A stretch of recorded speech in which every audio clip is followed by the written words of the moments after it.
بس احنا عملنا كده. شوف الكارت كده.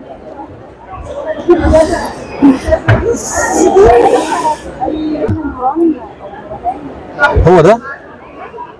هو انا اظن دي هتبقى خفة يد. دي خفة يد. الكوتشينه قولي لي عاديه ولا مترتبه؟ عاديه صح؟ كوتشينه عاديه جدا صح؟ تمام. طب عايزك قولي ستوب وانا هقف المكان اللي انت هتقولي عليه بس قبل ما تخلص. ماشي ستوب. ماشي خدي كارت وشوفيه وريه للكاميرا واحفظي لونه والكارت وكل حاجه من غير ما اشوف. اوكي خلاص. شفتيه وحفظت اللون والشكل وكل حاجه والرقم. حطيه في اي مكان. اي مكان في الكوتشينه كده هو اتحط في النص صح؟ ان انا اعرف الكارت ده مستحيل صح؟ اكيد. هو ده الاربعه؟ مش الاربعه يعني؟ طب افتحي ايديكي. هنحط الاربعه دي هنا خليها اقفلي عليها. انا كده ليا محاوله ثانيه هحاول اعرف كارتك. طب بصي هو الموضوع صعب. انا معايا حاجه بتقرا تفكير الانسان. الحاجه دي مصنوعه لي انا بس مش موجوده في العالم. احنا كده مش محتاجين الكوتشينه. خلي الكوتشينه مثلا هنا. بصي عايزك تبصي وفي عينك الكارت شاف عينك يعني سوري شفت الكارت بعينك. عايزك تبصي هنا كويس قوي وتفكري في الرقم جواكي بالراحه قوي وقرريه. وعايزك عند الشاشه هنا الكارت لمستيه بايدك صح؟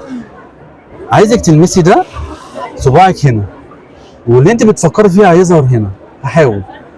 ينفع؟ ينفع يظهر الكارت اللي انت بتفكري فيه اللي انت اخترتيه؟ لا صعب. طب شوفي كده. خلي ايدك شيلي ايدك دي. خلي الكارت زي ما هو. شيلي ايدك الشمال ودوسي بايدك الشمال هنا. هو ده؟ هو 10؟ طب انا عرفت ازاي او ازاي التليفون عرف؟ طب خلي اوعي ايدك دي. بصي انا لو عملت كده دي 10 صح؟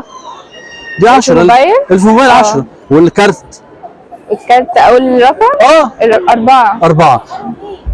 التليفون ده فيه ميزتين ان هو بيقرا التفكير وان هو بيطبع اي حاجه في العالم. لو انا عملت له كده وعملت له كده كده هو طبع الكارت اللي في التليفون.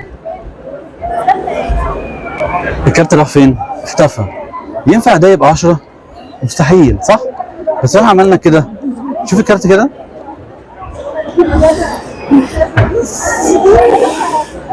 يبقى 10. الاربعه راحت فين؟ مش عارفة.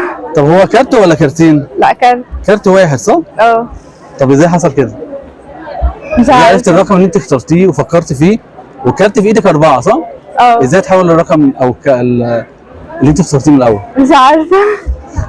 طب ده خفة يد ولا سحر؟ انا اظن دي هتبقى خفة يد. دي خفة يد. ان انا اقرا تفكيرك وانا اعمل كل حاجة خفة يد لكن لا